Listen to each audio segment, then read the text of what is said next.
एक खास शख्सियत के साथ मुलाकात।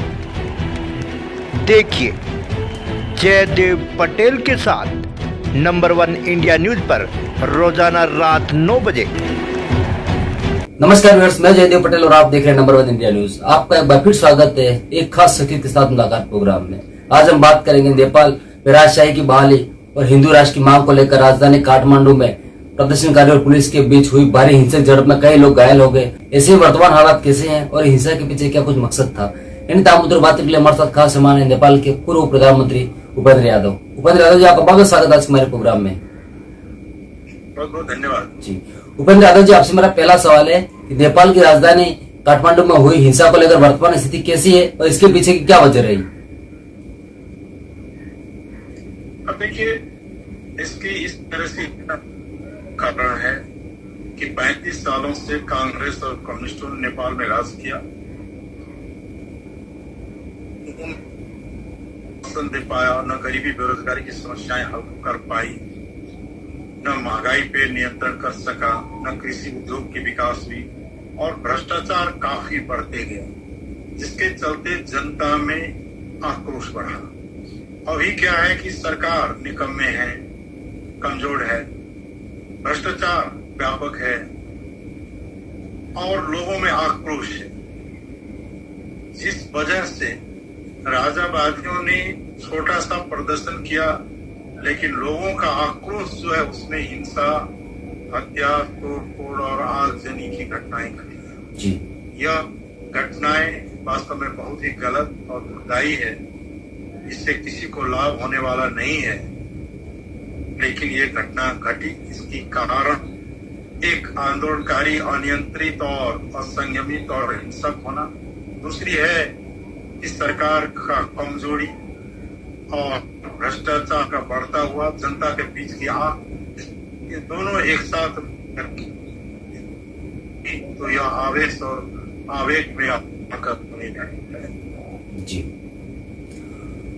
उपेंद्र यादव जी, अगर हम बात करते हैं तो नेपाल की राजधानी काठमांडू में जो हिंसा हुई, इसके पीछे की वजह राजशाही को स्थापित करना है या फिर सिर्फ और सिर्फ राजनीतिक लाभ लेने की मंशा है?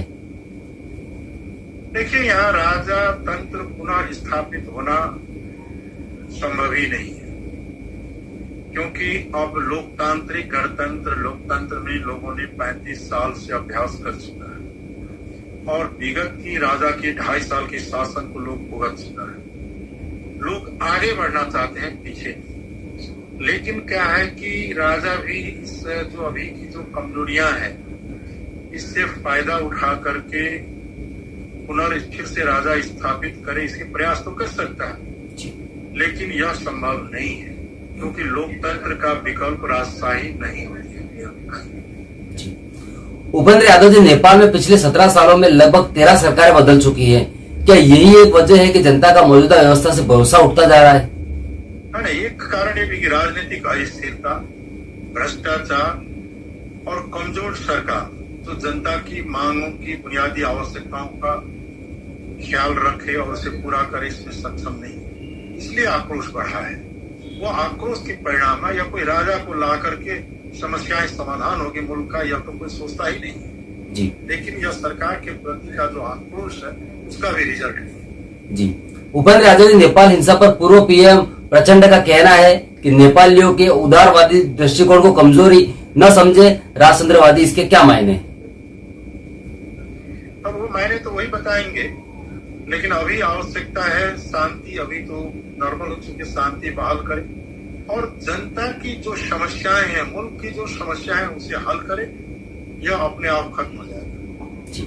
उपेंद्र यादव जी, आपसे मेरा एक आखिरी सवाल है कि वर्तमान में जिस प्रकार से काठमांडू में जो हिंसा चल रही है नेपाल की राजधानी में, इसको लेकर आप हमारे माध्यम से क्या अपील करना चाहेंगे, जिससे कि ये प्रदर्शन ज्यादा उग्र नहीं हो और कहीं न कहीं शांति बहाली हो सके? लोकतंत्र में सबों का विरोध करने का, अपनी बात और राय का हक है, इसे राज्य कदर करे और जो प्रदर्शनकारी है वो शांति और अहिंसा के मार्ग से भी अपने प्रदर्शन को कर सकते हैं, आगे बढ़ सकते हैं। इसलिए शांति पूर्ण प्रदर्शन करें, अहिंसा को अपनाएं। हिंसा और आगजनी और तोड़फोड़ किसी के हित में नहीं है जी।